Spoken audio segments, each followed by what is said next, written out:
welcome everybody to another wonderful call. I'm actually really excited to have Rudy on for a couple reasons.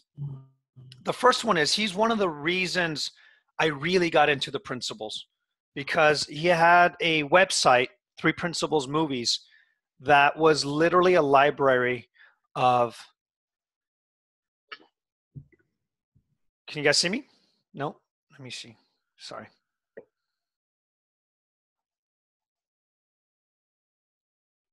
Uh-oh. I've just turned my video off, so I can hear what you're saying. Carry on. Oh, okay. There we go. Okay. So, yeah, so what I was saying is Rudy's was the first, not one of the first, but one of the groups that really got me into having access to the principles. He had Three Principles Movies, which was absolutely extraordinary. And I would sit there for hours and listen to all sorts of videos from some of the greatest teachers. And so I wanted to actually start with Rudy, because I don't actually know the way that you got into the principles, how you got introduced, and it seems like you went off running, and all of a sudden you're with all the best top teachers in the principles. So how did you get started?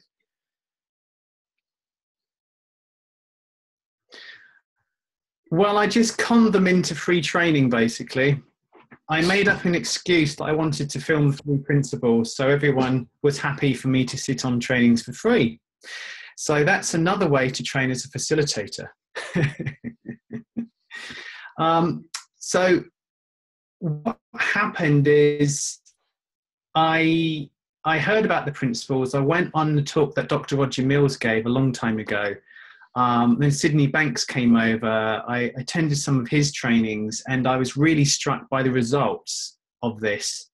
So it kind of inspired me to really go all over the world and start filming what's been happening in different populations and different organizations and for different people.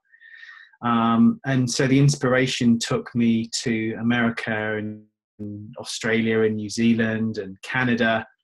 And with my partner at the time, we created threeprinciplesmovies.com, was really to give kind of evidence that this stuff is really helpful, it's evolutionary for people. Because at the time, there wasn't really much around. There's a couple of things happening, but it wasn't like what it's like nowadays, where it's kind of exploded all over the place. So that's kind of how I got into it. But my internet is unstable, so I'm not sure if you can hear me because everyone's frozen. No, we can hear you. Oh, good. Okay. I thought I was just talking to myself. And I will persevere. Everyone's frozen my end, but I'll continue and hopefully it will work. Yes, so Amir, thank you so much for doing this webinar with me and about what I'm up to. I really appreciate it. Yeah, absolutely. And I do want to get into the realizing events in a little bit, but before we get into that, I have a couple questions to ask you in regards to the principles. As you know, there are so many different ways to explain it. There is the single paradigm through three principles as three separate things, but one, and all sorts of different ways of looking at it. I know you have a preferred method of sharing this. I think I'm not sure, but I'm curious what that is and why you're going in that direction. Thanks, Amir. Well, my preferred way of sharing this is not to have a preferred way of sharing it, paradoxically, because what I've kind of come to realize is that everyone's so beautifully uniquely different. People get insights in different areas. People find certain teachers or certain ways of teaching it really helpful for them. And I'm a big advocate of finding your own voice and doing it in your own way. And so I found the logic of the single paradigm really helpful, but also I found the spiritual essence and what I've learned at Salt Spring and with Dr. Dickon Bettinger and Elsie really helpful. And it's a bit like I've had the pleasure of training with so many three principles teachers over the years, and I'll basically flirt around and have dates with them all. And I kind of pick out bits that make sense for me. And how I present is really a mixture of everybody, but none of them, because all the teaching's helping me do is find my own voice in my own way. So there's not really the best way to teach this. But there is the best way for you to teach it, and the best way for you to teach it is to teach whatever enlivens your heart, whatever makes sense for you, whatever insights you've had, and do it in that way. I love that. I love that answer. The best way is whatever comes to mind, essentially. And I want to, before I continue, I want to see if anyone wants to ask him questions before we go on, because I have a couple more questions I can ask him. But if anyone wants to start with any questions while you guys have him on the call, you're welcome to raise your hand if you know how to raise your hand, which is let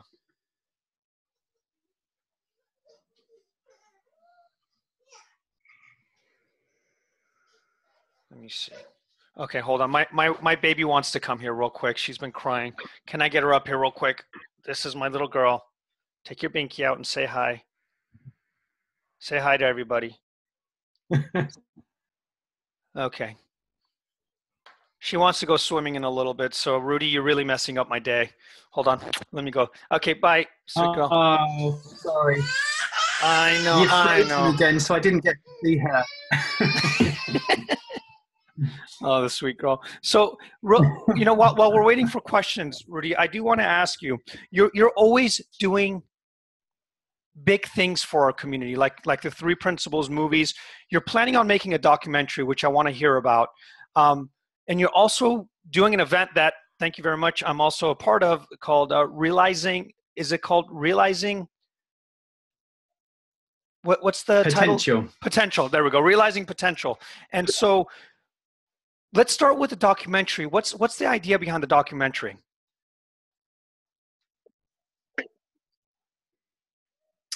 Well, the idea behind the documentary is that, as many people may think similar to me, but I found that the Three Principles is probably the greatest kept secret in the world.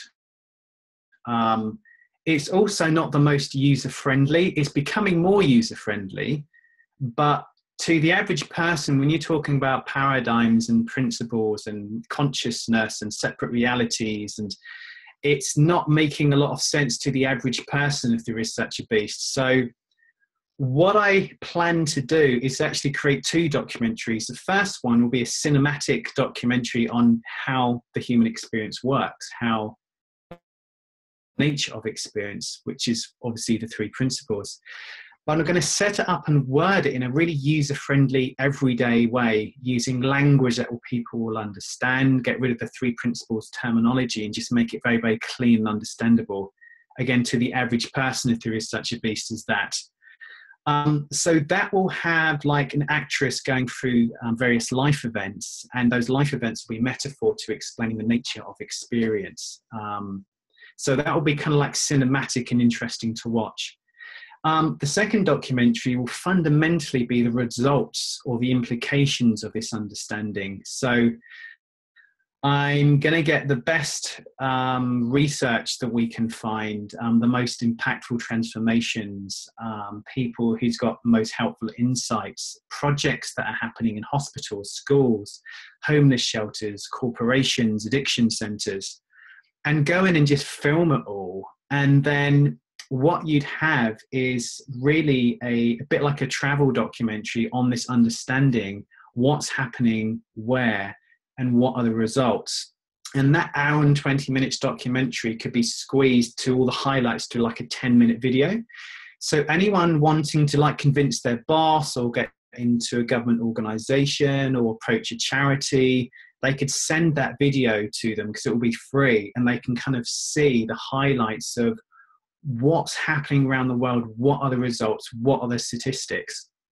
So between both those documentaries, you've kind of got how the three principles create experience, and you've got like the results of what happens as government bodies, as organizations, as centers, as people, as families, as communities understand this. So it will be the head and the heart. That's the plan, at least. That sounds like a pretty big plan. And so I'm guessing it's going to take a lot of resources, both money, time, and people. How are you, just now, this is for my own personal selfish reasons. How the hell are you doing this? Are you a one person show? Do you have a group of people? So I haven't officially started it as yet. I'm still working behind the scenes to set it up. I'm going to be starting it. I was hoping to start it by now, but due to various reasons, it hasn't happened. So I'm starting it at the start of next year now. So I've got a number of months over the summer to get it all organized. As far as funding, I've got a social funding site.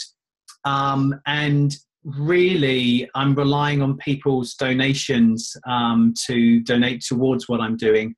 Also, there's a number of independent people that I'm approaching to help fund it.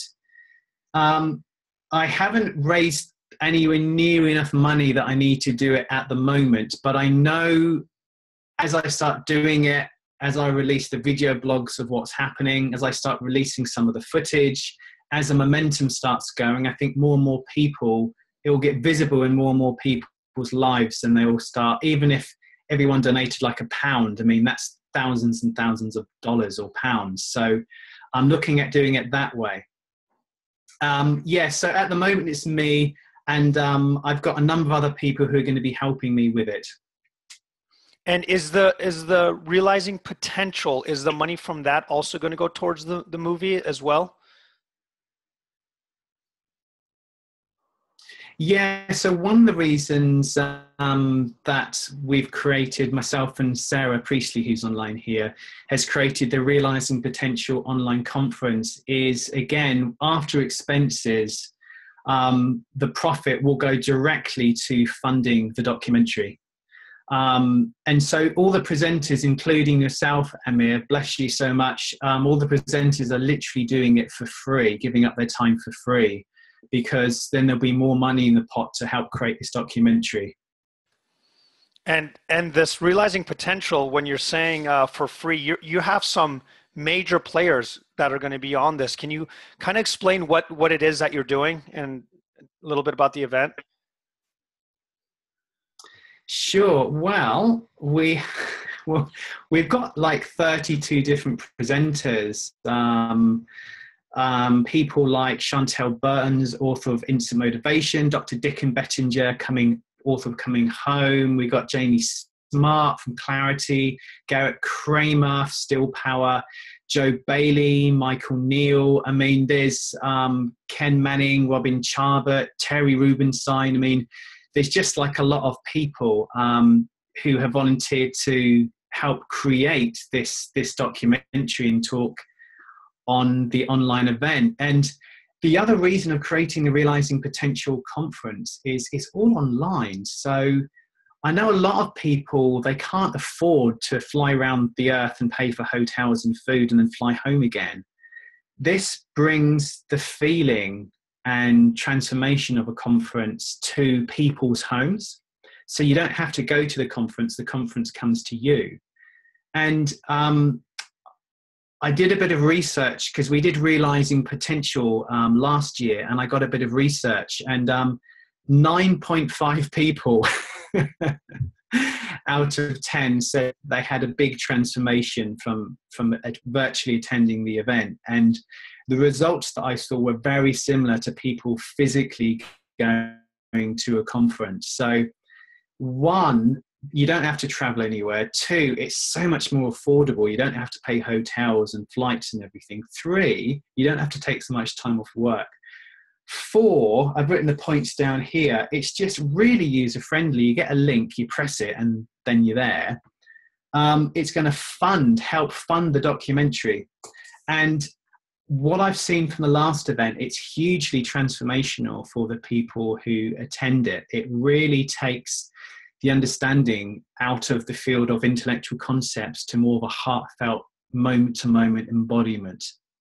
So there's a number of reasons that we're running the Realizing Potential, but fundamentally, like the name, it's to help all of us realize, like actually moment to moment, practically embody this understanding in a day-to-day level, so we can bring that profound understanding practically within our lives.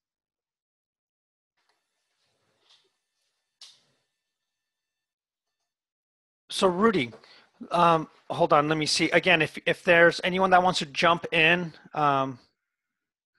Rudy does not bite. I don't know about that actually. I'm not gonna make any claims. I don't think he can over the internet, but if you have any questions, feel free to ask him, whether it's about realizing potential through Principles movies, his time with people. I actually have a question that's maybe outside of, maybe a little bit different. You've got to spend a lot of time with some of the greatest teachers. Now, off the cuff, and I don't know if you can answer this right now, what's something unique that you've discovered spending time with so many awesome people, that when they're not being recorded, when they're not being in their principal, state of mind, and they're not about to do an event, and you're just having casual remarks, what do you see, if there's any similarities with all of them, or differences, or something unique, if there's anything that comes to mind? That's a great question, Amir. What I found is that they seem to be extraordinarily ordinary. We generally wouldn't talk about the three principles. There's just going for a walk. There's just having tea. There's just watching a movie. There's not much talk happening about the principles. There's just kind of like a being in life.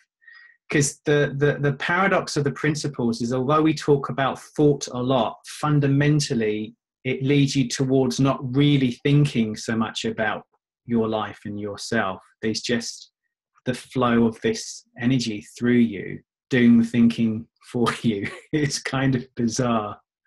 But yeah, I would honestly say a lot of them are extraordinarily ordinary, and very, very loving, and just very, very real. They're not having to pretend to be someone that they're not. If they're angry, they're angry. If they're insecure, they're insecure. If they're I know this isn't a mind-blowing thing, but it's the ordinariness that is the most helpful. It is the ordinariness that really speaks to me. Rudy, I love that you said that. I used to follow around people like Michael Neal or George Pransky. I remember I was in Le Connor, and he had an event. He was hanging out, grabbing lunch with people, and I was waiting. I was sitting there intently waiting for him to say something magical, and he just ate a sandwich, and that was it. And literally, like, that's what. And I'm sitting here thinking, like, he's gonna like blurt something out while he's eating his sandwich that's gonna like change my world. And I went, oh, I see. After he does his talk, he goes back into life. Like, that's just what he does. He's just a normal guy. And I know that sounds trivial, but it is really, really worthwhile, because when you're going around thinking there's some sort of magic besides just living, it taxes you. It gets exhausting. And spending time with some of the really great teachers, you realize the coolest part of this paradigm is that the paradigm in of itself is magical, but you get to have an ordinary life worth living. That alone is worth living. And that was a really good, really big relief for me. So I think that's awesome that you said that. I'm totally in line with you on that. I know it was the same for Sid. I met Sid a number of times in London, Sydney Banks, and I don't think he could be bothered to talk about the principles unless he was having to. There was just him being Sydney Banks. And the only words of wisdom he ever said to me was, Rudy, go and enjoy your life. Just go back home, forget about all this stuff and just go and enjoy your life. And for some reason that really hit me. And I realized I wasn't enjoying my life. I was working on myself all the time, and I was thinking about the principles all the time, and I was trying to get something. And then there was just the potential of this beautifully normal life experience. And we want something magical to happen when the magic's already around us and it's there when we're ordinary. Yeah, I love that. And I actually didn't know that you had met Sid Banks. How did that go about? What's your relationship with that?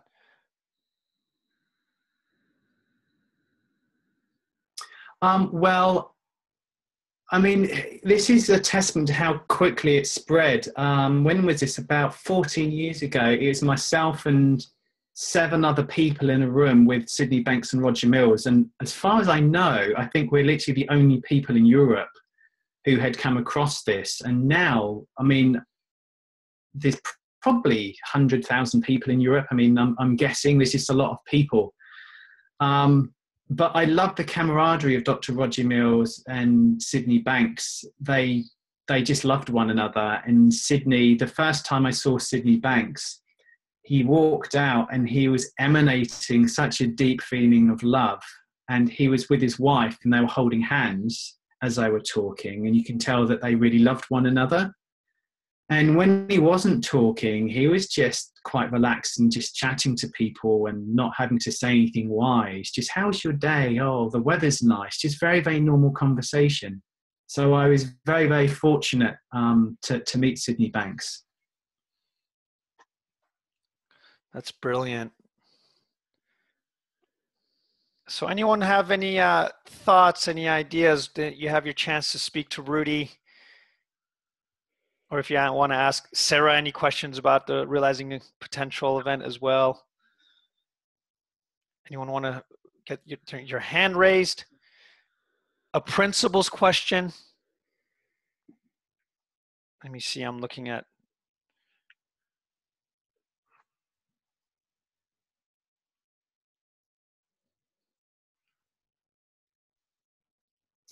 While we're waiting, Emma, I'd just like to say that I really love the humor that you bring to this and your sense of humor and your lightness with this, because again, in my mind, the principles aren't a serious thing. We can take them serious, but fundamentally it's about just showing up and being in life. And as I've realized this myself, it's not that I've enlightened, I just really getting lighter, more childlike.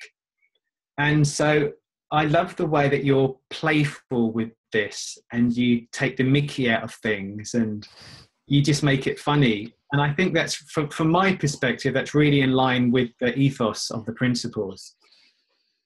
Thank you, man. Yeah, I mean, the group that everyone's in, that everyone joined, that's all, everyone, for the most part, a lot of people here. I knew something was missing, and it wasn't in the 3 principles per se, but in our community. It felt like as soon as we talk about the principles, we had to stand straight and either have a really good feeling, or we had to have this very dry spiritual way of it. And I went, well, what about just being normal and being human and having regular dialogues with people? Because I'll be honest with you, when I got into the principles, I did have that for a little bit where I was walking around and my friends are like, what's wrong with you? Like, and I would say, oh, it's just all thought. And they're just looking at me like, dude, what happened to Amir? And you know, once I came back down to earth in a way, I could still experience the principles and explain the principles, but live an ordinary life, as it seems like this has been the topic that we've been talking about. And there's something profound about living an ordinary life and knowing how life works. Those two together makes life so much more nourishing and so much more fulfilling. And so this is one of the only paradigms that I know where you don't have to have a strategy to live. There's no strategy. There's no tool to be a better person. You are the best person you can be because you're the only person you can be, or you know how you can put it. So I appreciate you saying that. So thank you so much. And let me see, we have, how did I get into the principles? Um, I was following Jamie Smart, and he moved over from NLP to something that he was trying to figure out called the principles. And I was reading his stuff, and I'm like, oh man, he's going off the deep end. And so I was following him, and I went, man, the stuff that he's saying, I've always believed. Like there was times where NLP didn't work, and I was wondering why. And there's times where NLP really worked, and there was nothing that I did that was different from the time before. And I knew there was something missing with the strategies and tools I was doing. And the more I looked into what Michael was sharing, the more I realized that's the route I want to go. So I got more intrigued and curious, and he mentioned a guy named Michael Neal in one of his emails, and that was it. That was the end of it for me. So, and then after that, I went to see if there's any movies or videos on the principles, and Rudy's website showed up. And so Rudy, you there? Are you still there? Did you leave us? Yes, I'm here. Rudy, so let me ask you. This is something that I always like to ask people that are on these calls now, because I think it's worthwhile for people to see or hear. If people are new to the principles, or they've been in it for a while and they have a tough time explaining or sharing this stuff to people, what advice would you give them? Give up trying to talk about it. Because the language of the principles, our articulation of the principles isn't actually it. It's an after effect of what we think the principles are anyway. So if you say anything about the principles, you're kind of lying, and I'm kind of lying as soon as I talk about it. But it's probably a slightly nicer lie than the lie that people may be already living in, because the principles are formless powers before and what's creating everything. But what's really helpful is these powers work one way as a human being, and that one way is that we get to experience this dance of the divine via thought in this moment, in this moment, in this moment. And another word for thought is creation, something coming from nothing. So just the phrase thought in the moment, you can't get in your spiritual, because you're talking about something coming from nothing in this moment. And so when you're kind of new and you're trying to talk about the principles, what I find is that it's taken me a long time. It's been 14 years of talking about it to be able to get to a level where I can articulate it now. But it's a skill that's been developing over that time. And quite often when I'm at a party or I meet people and they say, you know, what do you do? And they say, what are the three principles? I'm tongue-tied and I just don't know what to say. And so really my only advice for people who are trying to talk about it is, do you have to talk about it? Maybe just having a connection or being interested in the person is maybe more helpful. And if people really are interested, you just do the best you can. I find sharing a cold philosophy not that helpful for people, but if you share a personal insight, you don't have to define mind, thought, and consciousness. You can just share an insight that's been really helpful for your life. And coming from that realization standpoint, it's really helpful for other people. And then they get more interested. Then you can try and talk about the three principles. But I generally don't talk about the three principles to anyone unless they kind of beg me to, unless I'm obviously getting paid to talk about it. I love that answer. I work at a recovery center, and it's principle based, but I never talk about the principles. It's funny because the biggest insight I've received is the people in my recovery group that have never heard the principles, after spending an hour discussing life, they know as much as I do at the end of that hour. And they come up with metaphors that I would have never come up with. And they're not principle practitioners, which means the good news is it's in the seeing, in our availability, that brings forth what we need to see or what we need to share with others. And I love, I mean, you're spot on, man. That was great. And we have a question, Miss Jessie Lynn. Hello. Hello, Rudy. Hey, Jessie, my darling. How are you doing? Good, thank you. Really nice to see you twice in 1 week. It's a gift. So you've kind of taken a back seat for a while now because you've been focusing on your movie, like the project.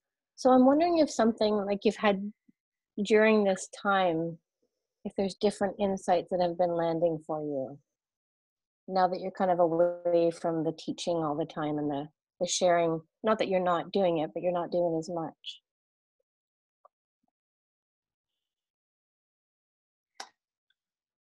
Oh, thanks, Jessie. Yeah, I mean, I tried to take about 4 months off from actually talking about the principles. I got roped into one or two things that I had to do in that time, but I found that I was talking a lot about being in life, but not being in life so much. So I was being a hypocrite. So I wanted to not talk about it so much and just go and be in life. Hence why I found myself in California, the only person in the jacuzzi with clothes on. Like all these Californians ran in naked, and there's me with my thoughts on being English. And I found myself next looking at a volcano in Hawaii, and then being a jungle in Costa Rica. So just really experiencing life and meeting beautiful people like this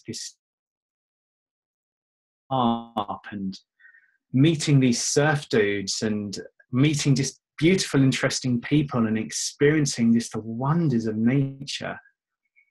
And so I think in that time was really powerful, because I ended up, I think, to be honest, I got into thinking that I had to teach the principles in a certain way because it was the right way. And what I found is completely naturally, everything I've learned from everybody in the principles got burnt, and I threw out all the concepts and beliefs and things I've learned and in which to do it. And I've just come back to love, because the only thing constant in life is God. And I'm not religious, and if you don't like that word, you could call it this unifying field of potential, or you could call it the Tao, or you could call it wisdom, or you could call it divine essence, whatever word you want to use. But the only thing constant in life is that, and anything else we talk about is just articulation. So as my conceptualization and having judgments on how it should be taught fell away, there was just the fact of love showing up. And sometimes people don't need you to talk about the principles, they just need you to be kind to them. Sometimes people don't need to be fixed, they just need to be loved.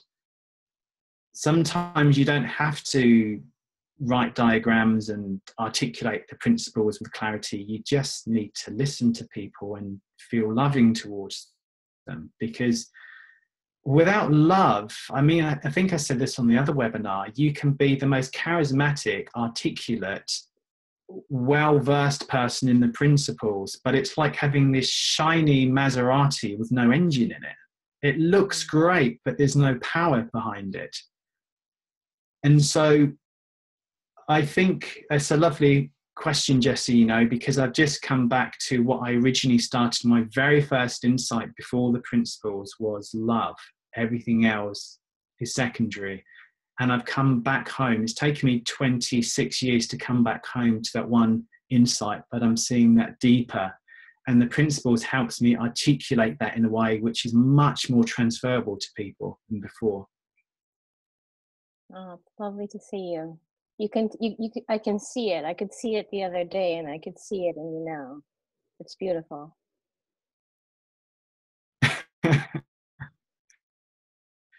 Thank you. Bless you. You too.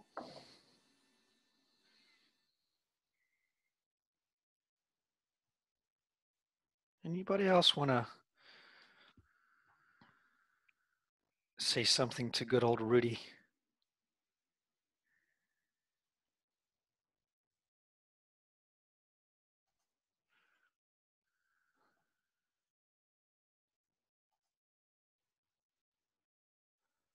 Rudy, I will tell you, just piggybacking off of what you said,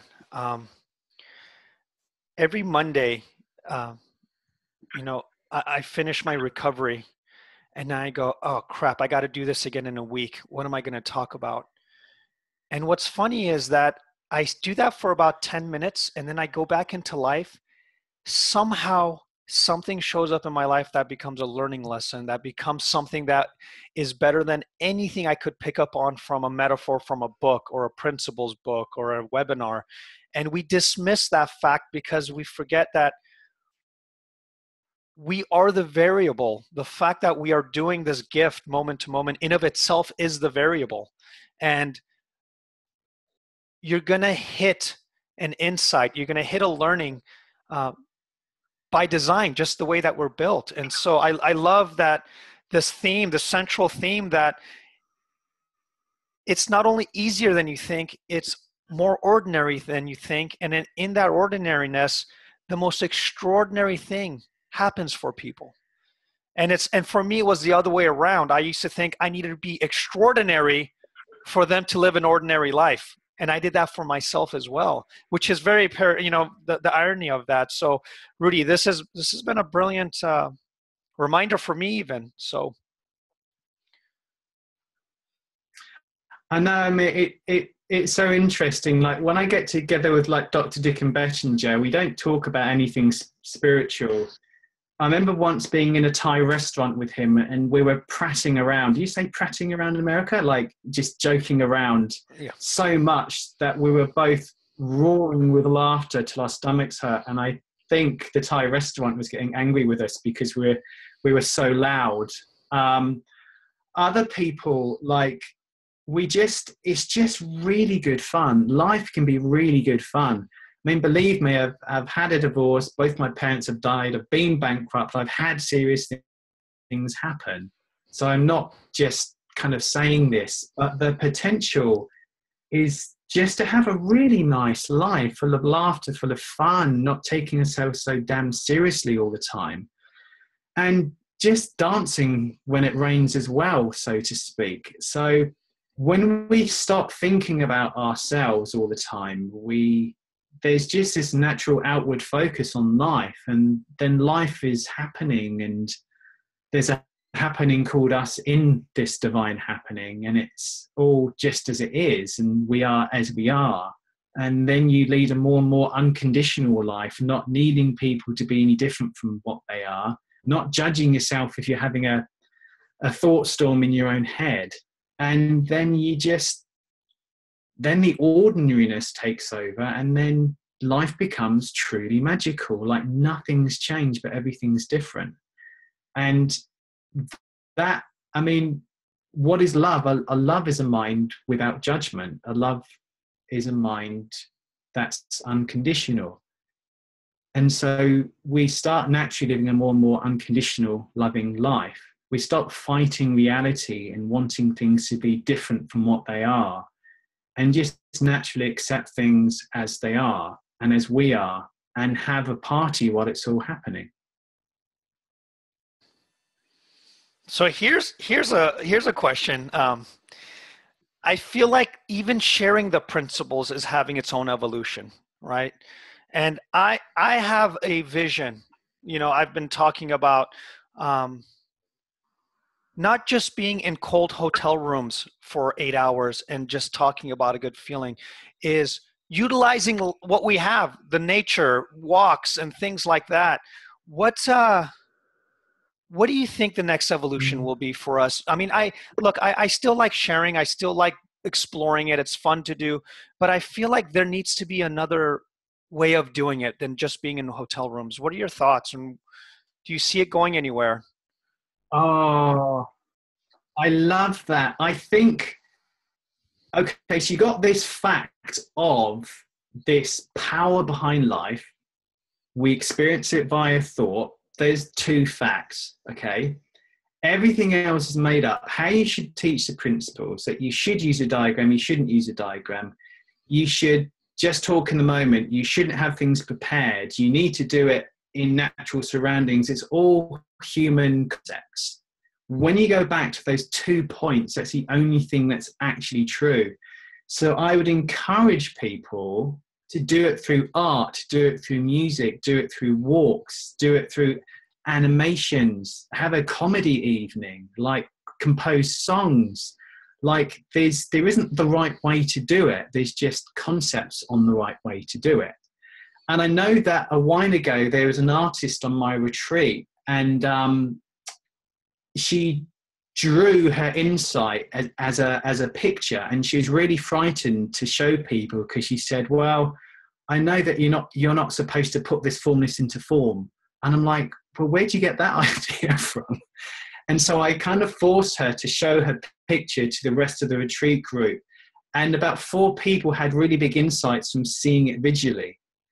And so apart from those 2 points, you can just be free to express it however the hell you want to express it, through the beautiful uniqueness of you. You can create like a physical sports game as a metaphor. Like there's nothing that isn't allowed. We just make up how it should be done in our own heads. But you just burn it all and go back to love. What's love telling me right now? How does love want to show up through me right now? What's that quiet whisper? What's the information in the quiet whisper of my mind telling me now? Throw the principles away and burn the concepts and go back to love, because love is the only voice that we need to listen to that will guide us, because it's not us. I mean, it is. It's the impersonal moving the personal. We're both at the same time.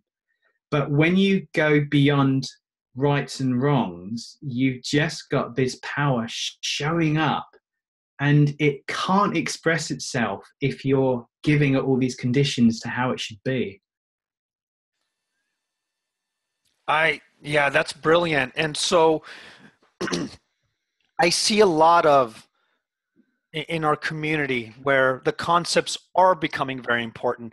Oh, you're being inside out. You're looking at it wrong. It's, it should be this way. And I'm seeing a lot of this dialogue getting very concentrated on the certain words or how we're supposed to act on it and do all that. What are some things that you're noticing in our community that is pointing in the wrong direction? I mean, you already explained it right now, which is conceptual things, which I love how you put that in. Is there anything else that people on this call should kind of reconsider, so to speak?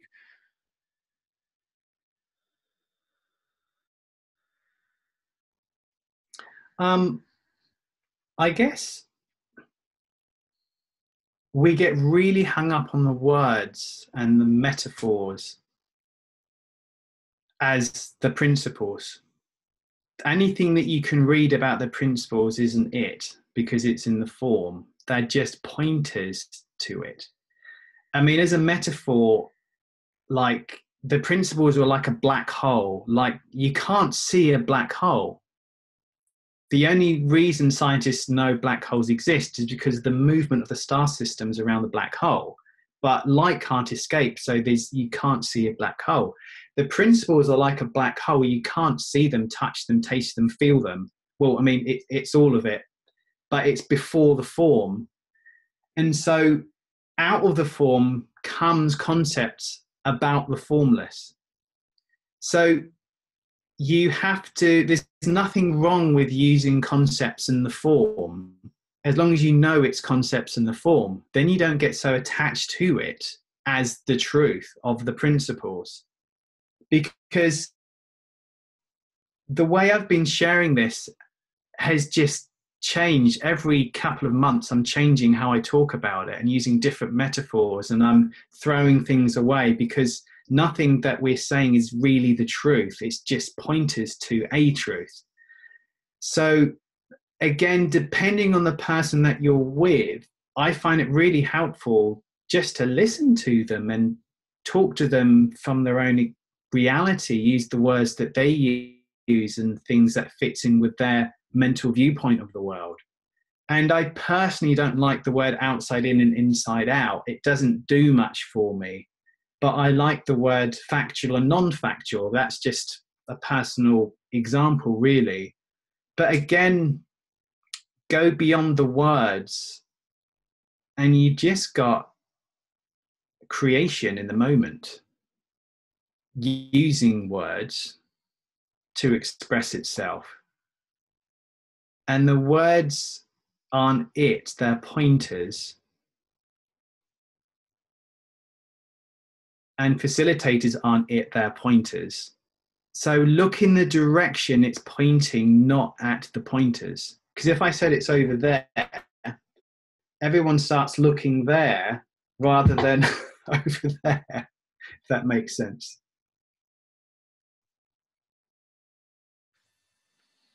It does. That was brilliant. Mr. Hey, what's up, my man? Is it Rue or here? I want to hear how you say your name. I love your name. How do you say it? Rui. It is Rui. Okay. And how about your last name? Gallows. Rui Gallos. Mr. Rui Gallos, man. Nice to hear from you. Thank you. Thank you. Thanks, Rudy, for all your insights so far. I have a question. I mean, it's for the group, and so I can address it to you, Rudy, but I think it's a general question. Lately I've been having a lot of insights about the word concept or how we create concepts.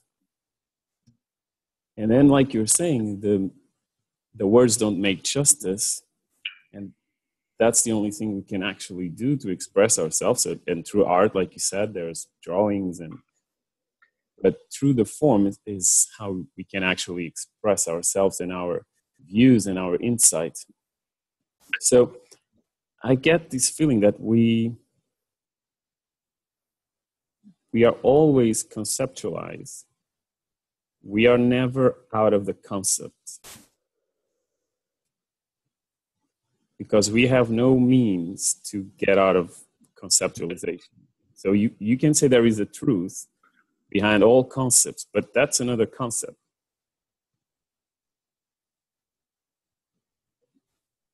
Do you see where I'm trying to point to? Yeah, sure. It's a great question.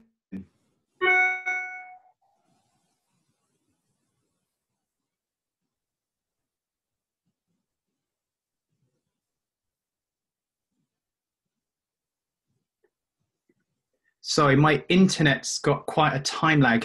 Have you finished speaking, Rui? Yes, I was just waiting. Oh, cool. Okay. Well, I guess I've got a mug full of tea. I need to put the tea in a mug to drink it. So the concepts are like the mug. We need something holding the formless, which we need the form holding the formless to have this human experience. And I guess what I'm saying is the concepts aren't a problem. It's knowing that they're concepts is the power. Beliefs aren't the problem. It's knowing that we're creating beliefs. It's like the 3 principles doesn't give you a nicer belief on yourself or life. It's the promise of it is trying to point to how you're creating your beliefs in the first place. So it's kind of before. But concepts are form-based, and the power creating the concepts are formless. But yeah, you're right. We have to experience this formless via thought, but it's before thought. I just wanted to read something, if I can find it. Hang on a moment. I posted this on the Facebook group, and I think this kind of explains a little bit about concepts. I'm hoping it will. And again, please go beyond my languaging here.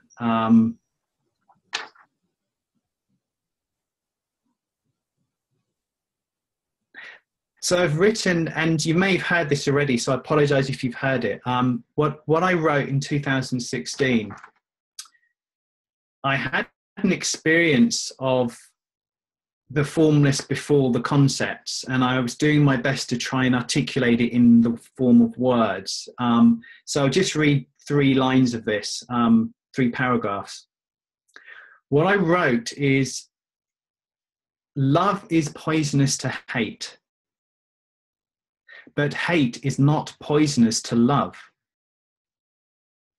For hate is created in the mind of humankind, while love is what created the mind of humankind.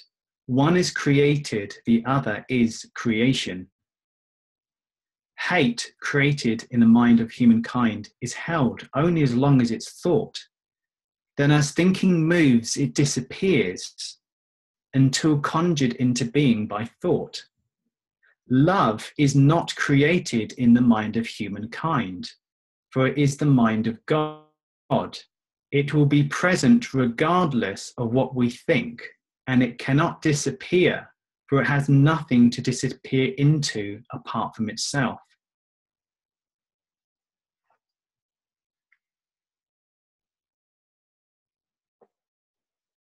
So there's this fact of this deeper potential behind life, and I know that we get, as a human, to experience this deeper potential by a thought in the moment. And we can make concepts about that. But before the concepts, there's the feeling, there's a recognition of coming home, there's a sense of this presence that we can't conceptualize, we can only feel. That's the feeling Sydney Banks, I think, was talking about.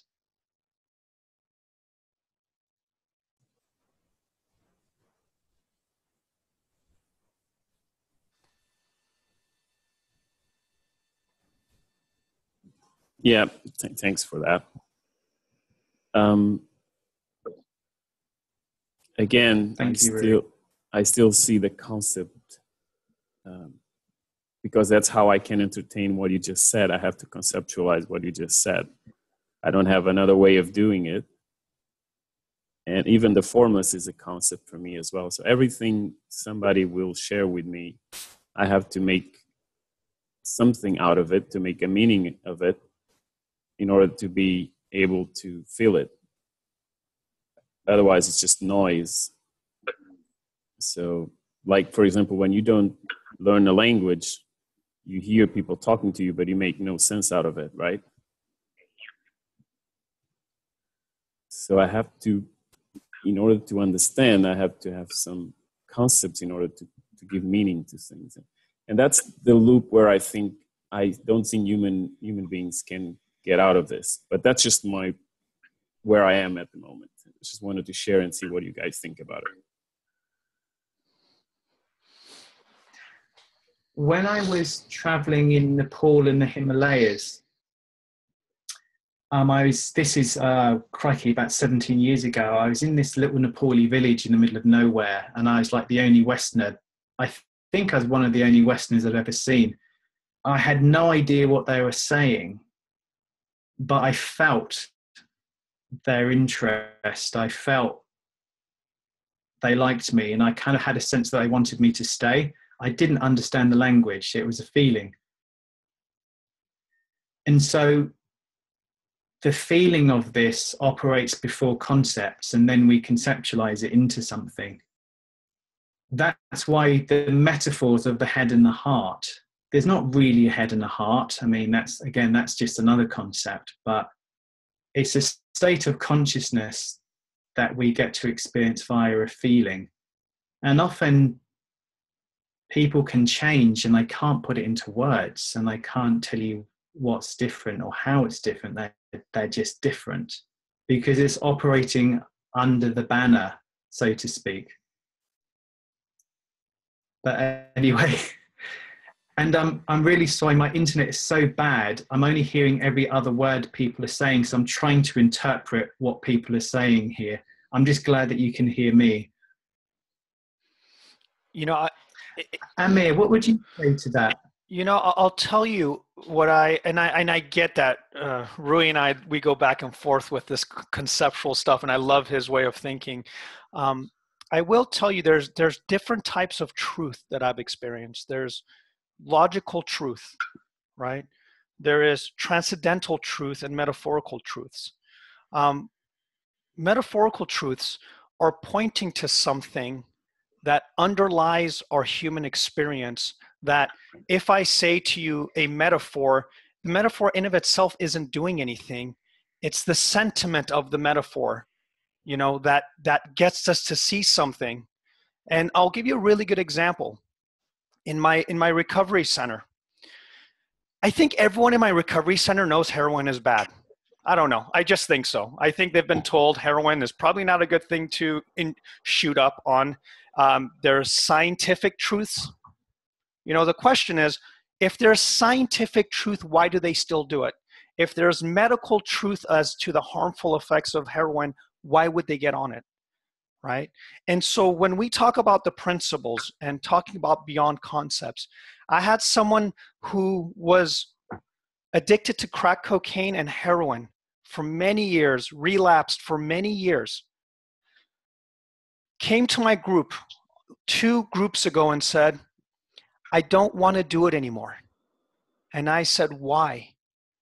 And he said, why would I hurt something that's part of a part of this universe? Now, when he went to go say that to the therapists, they tried to make it into a scientific truth. He had an insight. Insight caused him to, but what the fuck is that insight? For someone to be addicted for 4 or 5 years or 6 years onto a drug that scientifically changes the chemistry of the body, they have a deeper experience of the human experience, and they stop wanting to take something that scientifically is very difficult to stop. That on paper, he should still be addicted, because that's 10 out of 10 people have a very difficult time stopping. When they start to talk about the change, it's not conceptual. They actually can't even tell you what it is. That's what I'm experiencing. They cannot conceptualize it. They just say, I don't know why, it just doesn't feel right anymore. And they get into the feeling of, the rationality becomes feeling. The rationality becomes about wholeness, mystical. It almost becomes mystical. Now, I was an atheist for many, many years, and I still am. When people ask me, what's your beliefs? I see there's no such thing as God, yet he's everywhere. That's my newfound belief, right? And what I mean by that, the conceptual understanding of God does not exist for me, but I see the effects in the world of things that I cannot explain, right? Rationally. I can explain them metaphorically. I can explain them philosophically. I can explain them in humanistic truths that I used to dismiss, because I would say, you know, the Holy Trinity, oh, that doesn't exist, or whatever. And I didn't see the metaphorical truths of a lot of biblical things, a lot of, you know, religious aspects of life.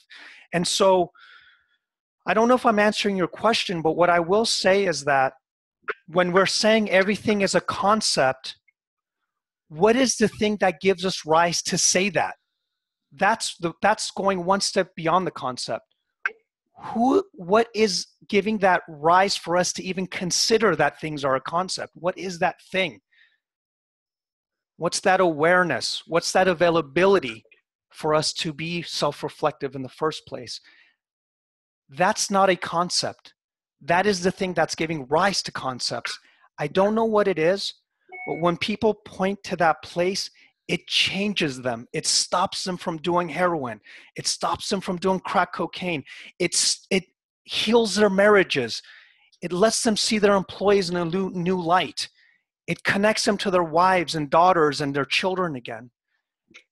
I don't know what it is, Rui. I don't know, but I go back and forth to, it's all a concept.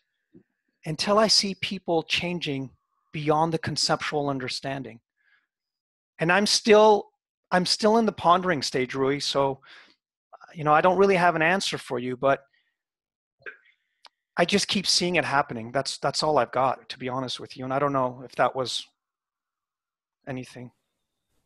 No, it was very good examples. And I'm not saying when it's only concepts that there's a huge power of the concepts that are behind our thinking.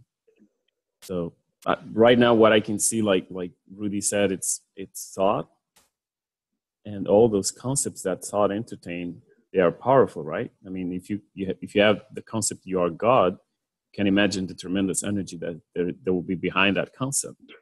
So, yeah, but it was very helpful to give another view of, I think, the same thing.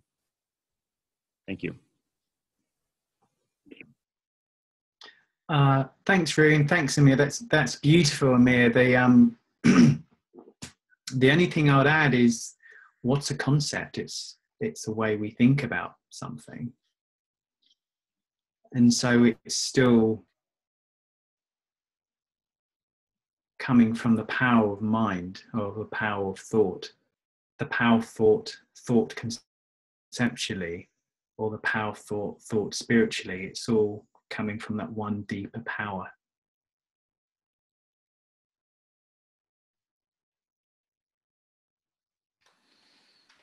Rudy, our time is up, and it was just getting tasty, man. It was getting right when we're getting in the heart of stuff. I really started digging this conversation. So maybe we'll do a round two and jump right into this. But I wanted to ask you, I know, before you end, is there any final last words you want to say? I do want people, I'm going to send a link to both your, you have a GoFundMe, is that right? For the documentary, and then the Realizing Potential event. So if you guys are interested in that, I will post that after I do the recording. But if you guys want to get this out in the world with something where you feel like you don't want to have an hour dialogue and be able to say, check this documentary out and let's discuss it. I can't wait to have Rudy jump on this and start doing this, but he will need our help. And one of the things I love about our community is once we put our heads together, we do help each other. And I hope really, for my own selfish reasons, I want this documentary out in the world. Do anything you can to help him in any way supporting it. And you said even a pound is better, a $5, if you're going to pay him in pounds, because it's a lot better than US dollars.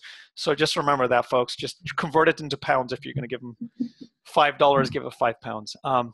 But is there any final last words you want to say before we end?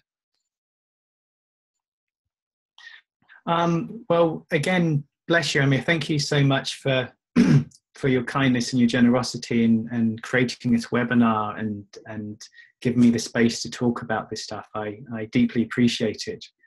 And also, Rudy Kennard isn't creating this documentary. This documentary just wants to be created, and it's just happening through me. So any help, whether it's volunteering to help with the editing or standing in as a film extra or donating money, or, I'm a composer, I can compose some music, however you can help. That's not for me, it's for the world, because this is a documentary for us, all of us, as we're a global family. It's not a Rudy Kennard thing. It's going to be a collaboration of hundreds of people potentially working on it. I'm just air traffic control. And so whether you sign up for the conference or you donate to the GoFundMe, it's got nothing to do with Rudy Kennard. It's the world and its evolution. And so what I really wanted to say. So bless all of you for listening, and thank you so much. And I look forward to seeing you in person or at some stage again virtually. Awesome. And Dominic Scafidi said that he's happy to feed grapes to people while the movie's being filmed, and give coffee, send coffee back and forth. So thank you, Dominic, for that. I really appreciate that. and everyone's just saying thank you to you. This was incredible, and you've always had a loving heart, and you keep sharing this for us and getting it to a bigger audience, and I can't thank you enough. And for everyone that joined us, I love you all. I can't wait to argue with you guys in my group again, and have a wonderful weekend. It's Friday, right? Is it Friday? It is Friday. Well, have a wonderful Friday. This is a great way to end the week. And I genuinely, from the bottom of my heart, I love you guys all. And thank you so much for everything, you guys. And we'll see you guys soon. Bye, Rudy. Bye, everyone. Thanks, guys. Lots of love to you. Have a great weekend.